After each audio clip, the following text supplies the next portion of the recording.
Viewers, నిన్న హైదరాబాదులో ఉన్న మర్రి చెన్నారెడ్డి మానవ వనరుల అభివృద్ధి సంస్థ MCRHRD అని అంటారు దీన్ని. మర్రి చెన్నారెడ్డి హ్యూమన్ రిసోర్స్ డెవలప్మెంట్ అనే ఈ సంస్థలో తెలంగాణ రాష్ట్ర ముఖ్యమంత్రి రేవంత్ రెడ్డి గారు ఒక సమావేశాన్ని ఏర్పాటు చేశారు. ఈ సమావేశం రాజకీయ పార్టీ సమావేశం కాదు, మాస్ను తరలించే సమావేశం కాదు. ఇది చాలా ఇంటలెక్చువల్గా జరిగిన సమావేశం, మేధో జీవులతో జరిగిన సమావేశం, బుద్ధిజీవులతో జరిగిన సమావేశం, తెలంగాణ సమాజాన్ని ప్రభావితం చేయగలిగిన కొందరు వ్యక్తులతో జరిగిన సమావేశం. ఆ కొందరు వ్యక్తులు ఎవరంటే టీచర్స్. తెలంగాణలో ప్రభుత్వ పాఠశాలలో పనిచేస్తున్న వందల మంది టీచర్లతో జరిగినటువంటి సమావేశం. చాలా పరిమితంగా ఈ సమావేశం ఎందుకు జరిగింది? ఈ మధ్య కాలంలో రేవంత్ రెడ్డి గారు ఒక ఆలోచన చేశారు. తెలంగాణ ప్రాంతంలో ప్రభుత్వ పాఠశాలలో బోధన చేస్తున్న ఉపాధ్యాయులు కొన్ని విదేశాలకి వెళ్ళి తిరిగి అక్కడి విద్యా విధానం, బోధనా పద్ధతి ఎలా ఉందో తెలుసుకొని రావటం మూలంగా వారిలో ఆలోచన స్రవంతిలో మార్పు వస్తుంది అని వారు భావించి ప్రభుత్వం ఒక నిర్ణయం తీసుకుంది. ఆ నిర్ణయంలో భాగంగా కొందరు టీచర్లను ఎంపిక చేసి వారిని 2 దేశాలకు పంపించారు. ఒకటి ఫిన్లాండ్, 2 జర్మనీ. ఈ 2 దేశాలకు వెళ్ళి అక్కడి విద్యా విధానాన్ని పరిశీలించి వచ్చిన ఉపాధ్యాయులతో ఈరోజు హైదరాబాద్లో సమావేశం జరిగింది. అది ఇంటరాక్షన్ విత్ టీచర్స్. ఆ సమావేశంలో రేవంత్ రెడ్డి గారు చాలా రకాల అభిప్రాయాలు వ్యక్తం చేశారు. విదేశాలకు టీచర్లు వెళ్ళాలా వెళ్ళకూడదా అనే చర్చ వచ్చినప్పుడు ఖచ్చితంగా వెళ్ళాలి. ఎందుకంటే టీచర్స్ ఎప్పుడు రిఫ్రెష్ అవుతూ ఉండాలి. టీచర్స్ అయినా, కాలేజీ లెక్చరర్స్ అయినా, యూనివర్సిటీ ప్రొఫెసర్స్ అయినా నిరంతరం రిఫ్రెష్ అవుతూ ఉండాలి.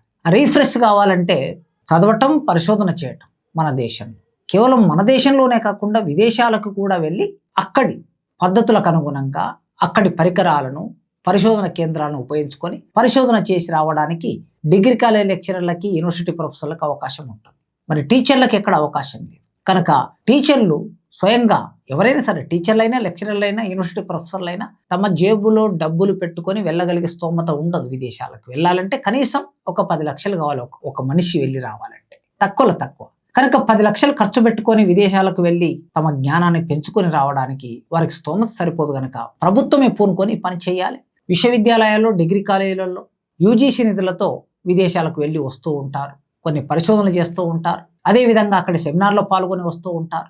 అక్కడ ఉండే విద్యా విధానంలో ఉండే కొత్త పద్ధతులు నేర్చుకొని వచ్చి ఇక్కడ వాటిని ఇంప్లిమెంట్ చేసి ఈ సమాజానికి అనుగుణంగా సృజనాత్మకంగా బోధించడానికి ప్రయత్నం చేస్తూ ఉంటారు. మరి టీచర్లకు అలాంటి అవకాశం లేదు కనుక రేవంత్ రెడ్డి ప్రభుత్వం ఈ నిర్ణయం తీసుకోవటం అనేది సంతోషం. ఈ నిర్ణయం వలన కొద్దిమంది టీచర్లైనా విదేశాలకు వెళ్ళారు. అయితే కొద్దిమంది టీచర్లు విదేశాలకు వెళ్ళటం మూలంగా విద్యారంగం మొత్తం బాగుపడుతుందా లేదా అనే చర్చ అది ఇంకో తలంలో చేయొచ్చు. కానీ ఆ కొద్దిమంది అయినా వెళ్ళగలిగారు కదా అనేది ఇక్కడ పాయింట్.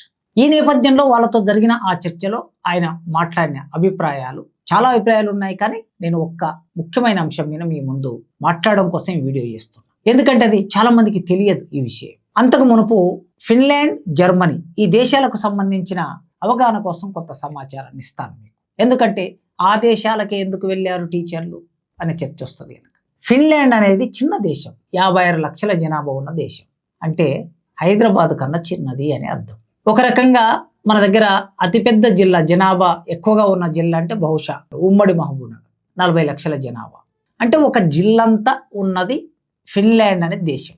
ఆ దేశంలో విద్యా బోధన 7 సంవత్సరాల నుంచి 18 సంవత్సరాల వరకు ఉన్న పిల్లలందరికీ ఉచితంగా ఆ దేశం విద్యని అందిస్తుంది. ఉచితంగా, నయా పైసా ఖర్చు పెట్టకుండా. అదేవిధంగా 98% ప్రభుత్వ ఆధీనంలోనే పాఠశాలలు నడుస్తాయి. 100 పాఠశాలలు ఉన్నాయనుకుంటే అక్కడ 98 పాఠశాలలు ప్రభుత్వ పాఠశాలలే. ఏమాత్రం ఫీజు ఉండదు. అక్కడ ప్రాథమిక స్థాయిలో, పాఠశాల స్థాయి వరకు పరీక్షలు, హోంవర్క్ అనే చర్చనే ఉండదు. ఎట్లా బోధన చేస్తారంటే సృజనాత్మకంగా బోధించటం. ఆ సృజనాత్మకత అనేది విద్యలో నాణ్యత వచ్చే విధంగా, నాణ్యత ఉండే విధంగా, నైపుణ్యం ఉండే విధంగా బోధన చేస్తూ ఉంటారు. ఇది ఫిన్లాండ్లో ఉన్నటువంటి విద్యా వ్యవస్థ. అందుకే దీనిని అర్థం చేసుకోవడానికి బహుశా ఆ దేశాన్ని ఎంపిక చేసుకొని ఉంటారు.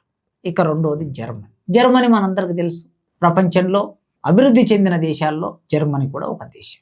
ఆ జర్మనీ దేశం జనాభా 8,35,00,000. 8,35,00,000 అంటే ఉమ్మడి ఆంధ్రప్రదేశ్ జనాభా ఎంత ఉంటుందో అంతకన్నా తక్కువనే. అంటే మన భారతదేశంలో ఒక పెద్ద రాష్ట్రపు జనాభా ఎంత ఉంటుందో అంత ఆ దేశం యొక్క జనాభా. జర్మనీలో వృత్తి విద్యకు ప్రాధాన్యత ఇస్తారు.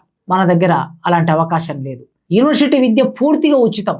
మన దగ్గర డబ్బులు పెట్టి కొనుక్కోవాలి. 6 సంవత్సరాల నుంచి 10 సంవత్సరాల వరకు విద్యని ఉచితంగా నిర్బంధంగా బోధిస్తారు. ఇవి విద్యారంగానికి సంబంధించి ఫిన్లాండ్ అండ్ జర్మన్లో వాళ్ళు అమలు చేస్తున్నారు కనుక ఆ దేశాలకు పంపించారు ఈ ఉపాధ్యాయులు. ఈ సందర్భంగా జరిగిన సమావేశంలో వారు వ్యక్తం చేసిన అభిప్రాయాలు చాలా ఉన్నాయి, కానీ ఆ అన్ని అభిప్రాయాల్లో నేను ఒక విషయాన్ని మాత్రమే మాట్లాడతా అని చెప్పాను కదా. ఆ ఒక్క విషయం ఏంటంటే, మీ అందరికి తెలుసు ఐటీఐ. ఇప్పుడు ఐటీఐలకు అంత ప్రాధాన్యత లేదు, కానీ ఒక 20 ఏళ్ల కిందట 30 ఏళ్ల కిందట ఐటీఐలకి విపరీతమైన ప్రాధాన్యత ఉండేది. 1950లో ఐటీఐలను ఏర్పాటు చేశారు భారత ప్రభుత్వం. క్రాఫ్ట్మెన్ ట్రైనింగ్ స్కీమ్ సిటిసి దీని కింద ఏర్పాటైనటువంటి సంస్థ. అక్కడి నుంచి అవి స్కిల్ డెవలప్మెంట్ కోసం దీని ఆధ్వర్యంలో, అంటే సిటిఎస్ ఆధ్వర్యంలో ఐటీఐలు ఏర్పడ్డాయి. ఉమ్మడి ఆంధ్రప్రదేశ్లో ఐటీఐలు చాలా ప్రాంతాల్లో ఉన్నాయి. మనకు ఈజీగా అందుబాటులో తెలియడం కోసం హైదరాబాద్లో మల్లెపల్లి, ముషిరాబాద్, సనత్ నగర్, సంతోష్ నగర్, ప్రతి జిల్లా హెడ్ క్వార్టర్లో, కొన్ని తాలూకా హెడ్ క్వార్టర్లో ప్రైవేటు ఐటీఐలు కూడా వచ్చాయి. ఇవి ఐటీఐలకు సంబంధించి. వీటిలో 10వ తరగతి పాస్ అయితే చాలు, వెంటనే fitter, electrician, welder, mechanic, driving ఇలాంటి కోర్సులు చేస్తే జాబ్ దొరుకుతుంది. అంటే చదివిన చదువు పూర్తిగా ఇంటర్మీడియట్, డిగ్రీ, పీజీ వరకు చదవలేని వాళ్ళు ఎవరైతే ఉంటారో వాళ్ళకి వెంటనే ఉపాధి కావాలనుకున్నప్పుడు ఐటీఐ కోర్సులు చేసి ఏదో రకమైన ప్రైవేట్ రంగంలో, ప్రభుత్వ రంగంలో పనిచేసుకోవడానికి ఉపయోగపడేది. ఈ ఐటీఐలో చేసినటువంటి వాళ్ళకి రైల్వేలో, విద్యుత్ బోర్డులో, సిమెంట్ కంపెనీల్లో, ప్రభుత్వ సంస్థలలో, ప్రైవేట్ రంగంలో ఉద్యోగాలు తప్పనిసరిగా ఐటీఐ చేసిన వాళ్ళకి ఏదో చిన్నపాటి ఉద్యోగమైన 5,000కైనా, ఆ రోజుల్లో 10,000కైనా ఒక ఉద్యోగం దొరికేది. అయితే రాను రాను ఏమైందంటే ఈ ఐటీఐలు ఒక రకంగా అచేతన స్థితిలోకి వెళ్ళిపోయాయి. సరిగ్గా ప్రభుత్వం పట్టించుకోకపోగా కాయలబడిన పరిశ్రమలు అంటాం కదా, అంటే మూతబడడానికి దగ్గరగుండి ఒక రకంగా మూతబడింది. సో ఐటీఐలో సరిగ్గా అడ్మిషన్స్ లేక, నిధులు కేటాయించక, లెక్చరల్ నియామకం చేయక, మెల్లిగా ప్రపంచీకరణ తర్వాత విద్యార్థులందరూ ఇంజనీరింగ్ కాలేజీలు విపరీతంగా పెరిగి అటువైపు వెళ్ళారు. కనుక ఐటీఐలో చేరే వాళ్ళ శాతం చాలా తగ్గిపోయింది. ఒకవేళ చేరినా అక్కడ స్కిల్ రావటం లేదు. జస్ట్ ఎలక్ట్రీషియన్ చదివినట్టు సర్టిఫికేట్ తీసుకుంటారు, బయట వచ్చి ఎలక్ట్రికల్ పని నేర్చుకుంటారు. డ్రైవింగ్ నేర్చుకున్నట్టు సర్టిఫికేట్ తీసుకుంటారు, బయట వచ్చి డ్రైవింగ్ నేర్చుకుంటారు. ఫిట్టర్, ఇట్లా మెకానిక్ అన్ని కూడా. సో ఇలాంటి స్థితిలో తెలంగాణ రాష్ట్ర ప్రభుత్వం ఒక నిర్ణయం తీసుకున్నది. తెలంగాణలో ఉన్న 65 ఐటీఐలని ఏటీసీలుగా మార్చింది. Advanced technology centres, ATC. ఇవి 119 నియోజకవర్గాల్లో ఒక్కొక్క నియోజకవర్గంలో ఒకటి పెట్టాలని ఒక నిర్ణయం తీసుకున్నది ప్రభుత్వం. ఈ ప్రభుత్వం తీసుకున్న నిర్ణయంలో భాగంగా ఈ అడ్వాన్స్డ్ టెక్నాలజీ సెంటర్స్లో ఏం కోర్సులు ఉంటాయి? రోబోటిక్స్, ఆటోమేషన్, 3D ప్రింటింగ్, ఇంకా ఇప్పుడు ఏఐ లాంటివి కూడా కోర్సులు రాబోతున్నాయి. ఈ కోర్సులని నేర్పించి, బోధించి, వాళ్ళలో నైపుణ్యాన్ని పెంచి, మార్కెట్ అవసరాలను తీర్చడానికి కావలసిన స్కిల్ వాళ్ళలో పెంచటం దీని ప్రధాన ఉద్దేశం అని అర్థమవుతుంది. ఇక్కడి వరకు బాగుంది. ప్రభుత్వం ఈ నిర్ణయం తీసుకొని దీన్ని అమలు చేయడానికి పూనుకున్నది. దీని మీద 3,000 కోట్లు ఖర్చు పెట్టాలని ప్రభుత్వం నిర్ణయం తీసుకున్నది. ఈ 3,000 కోట్లలో 86% భారతదేశంలో ఒక పెద్ద సంస్థ టాటా, 14% మాత్రమే తెలంగాణ ప్రభుత్వం ఖర్చు పెడుతుంది. సో 86% ఖర్చు పెట్టే ఒక ప్రైవేటు సంస్థ, ఒక పెద్ద పెట్టుబడిదారి సంస్థ దీన్ని నిర్వహిస్తుంది. దీన్ని సిఎస్ఆర్ కింద ఆ సంస్థ డబ్బులు ఇటు మళ్ళిస్తూ ఉంటారు ప్రతి సంవత్సరం. సో ఆ సంస్థ ఏం చేస్తుంది? పూర్తిగా ఏటీసీలు నిర్వహించడానికి తన పద్ధతిలో ఒక నిర్మాణాన్ని, ఒక పని విధానాన్ని, ఒక విజన్ డాక్యుమెంట్ను తయారు చేసుకొని నిర్వహిస్తుంది. ఇప్పుడు సమస్యల్లో ఎక్కడంటే, మొన్న ఆదివారం 26వ తారీఖు నాడు ఈ ఏటీసీల్లో పనిచేసే 500 మంది అధ్యాపకులు ఒక సమావేశం పెట్టారు. ఆ సమావేశానికి వెళ్ళాను నేను. వెళ్ళిన తర్వాత వాళ్ళు చెప్పిన విషయాలు విన్నాక చాలా ఆశ్చర్యానికి గురయ్యాను. ఎందుకంటే ఇవాల్టి ఉపన్యాసంలో కూడా ముఖ్యమంత్రి గారు ఏటీసీల గురించి గొప్పగా చెప్పారు. ఈ 86% టాటా, 14% స్టేట్ గవర్నమెంట్ ఖర్చు పెడుతుంది 3,000 కోట్లలో అనే మాట వారు ఆ ఉపన్యాసంలో చెప్పిన ఆ సందర్భంలోనే నేను ఈ విషయం మాట్లాడుతాను. 500 మందిని టాటా గ్రూప్ ఒక 3 ఏజెన్సీలకు అప్పచెప్పి అవుట్ సోర్సింగ్ పద్ధతిలో వాళ్ళు రిక్రూట్మెంట్ చేసుకున్నారు. ఈ 3 సంస్థలు ఒక్కొక్కరు ఒక పద్ధతిలో వాళ్ళు ఎంపిక చేసి ఏటీసీలో పనిచేయడానికి తీసుకొచ్చారు. మరి వీళ్ళ పరిస్థితి ఎట్లా ఉన్నది? వృత్తి విద్య నైపుణ్యం నేర్పించడానికి ఏర్పాటు చేసిన ఏటీసీల్లో పనిచేసే వాళ్ళ పరిస్థితి ఎట్లా ఉంది అనేది ముఖ్యమంత్రి గారి దృష్టికి రావాలనే ఉద్దేశంతోనే ఈ వీడియో చేస్తున్నాం. మనం ఎంత ఉదాత్తమైన లక్ష్యాలతో ఆశయాలతో ఒక కార్యక్రమాన్ని ప్రారంభించినా ఆ ఉదాత్త లక్ష్యం ఆశయం నెరవేరాలంటే అందులో పనిచేసే వాళ్ళు నిబద్ధతతో పనిచేయాలి, భద్రతతో పనిచేయాలి, వ్యక్తిత్వంతో పనిచేయాలి, ఆత్మగౌరవంతో పనిచేయాలి. పనిచేయాలంటే వాళ్ళకి మొట్టమొదలు ఉద్యోగ భద్రత ఉండాలి. ఇంజనీరింగ్ పట్టభద్రులు అంటే బీటెక్ ఎంటెక్ చదివిన వాళ్ళు అక్కడ అధ్యాపకులుగా చేరుతున్నారు. ఏ ప్రాతిపదికన తీసుకున్నారు? వీళ్ళని అవుట్ సోర్సింగ్ ప్రాతిపదికన తీసుకున్నారు. అంటే వీళ్ళకి ఉద్యోగ భద్రత లేదు. ఆ ఏజెన్సీకి కోపం వస్తే సింపుల్ గా వాళ్ళని ఇవాళ ఉదయం ఆఫీస్కి వచ్చిన వాడు మధ్యాహ్నానికి ఏజెన్సీకి కోపం వస్తే సాయంత్రం ఇంటికి పోయిన వాళ్ళు ఇంటికి పోయినట్లే మళ్ళీ నెక్స్ట్ రోజు మీరు రావాల్సిన అవసరం లేదు అని చెప్పొచ్చు ఈజీగా. మరి ఇలాంటి పరిస్థితుల్లో వాళ్ళు వీళ్ళ నెల జీతం 20,000. ఏటీసీల్లో నైపుణ్యవంతమైన నాణ్యమైన విద్యను బోధించే అధ్యాపకుల జీతం 20,000. ఇవాళ 20,000 జీతంతో కుటుంబాలు బతికే పరిస్థితి ఉన్నదా?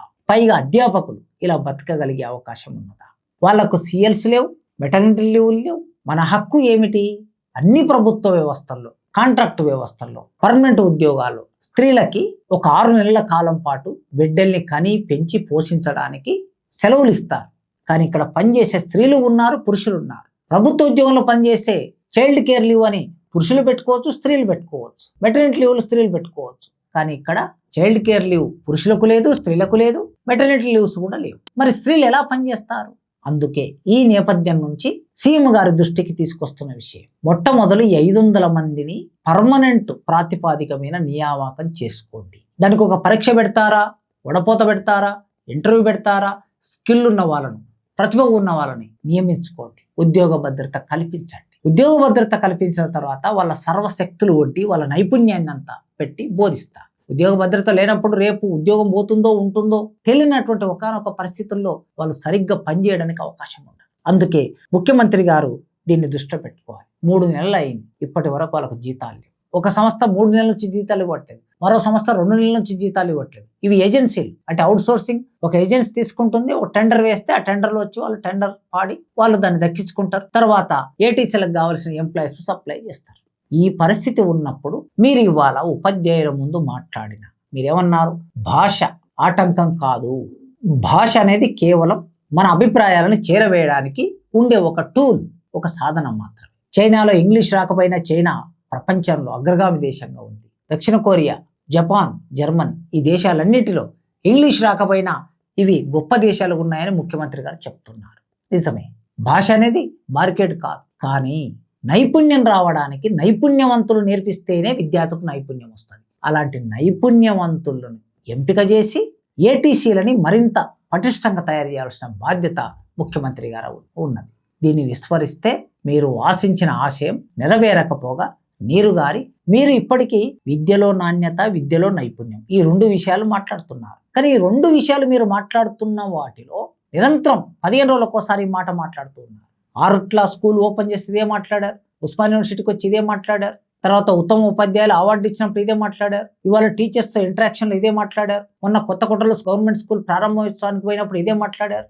ఎక్కడ విద్యారంగానికి సంబంధించిన మీటింగ్ జరిగినా మీరు 2 విషయాలు ప్రధానంగా మాట్లాడుతున్నారు. ఒకటి నైపుణ్యం, 2 నాణ్యత. కనుక ఈ మాట్లాడుతున్న విషయాలు ఇంత గంభీరంగా మాట్లాడుతున్నారు కదా, మరి గంభీరంగా మాట్లాడుతున్న విషయాలు అమలు కావాలంటే నాణ్యమైన ఉపాధ్యాయులు ఉండాలి. పాఠశాలలో, జూనియర్ కాలేజీలో, డిగ్రీ కాలేజీలో, యూనివర్సిటీలో, ఐటీఐలో, ఏటీసీల్లో నాణ్యమైన ఉపాధ్యాయులు ఉన్న చోటనే నాణ్యమైన విద్య అందుతుంది, నైపుణ్యమైన విద్య అందుతుంది. అప్పుడే తెలంగాణ సమాజం స్కిల్డ్ సొసైటీగా మారుతుంది. ఒక్కసారి మీరు ఆలోచించండి.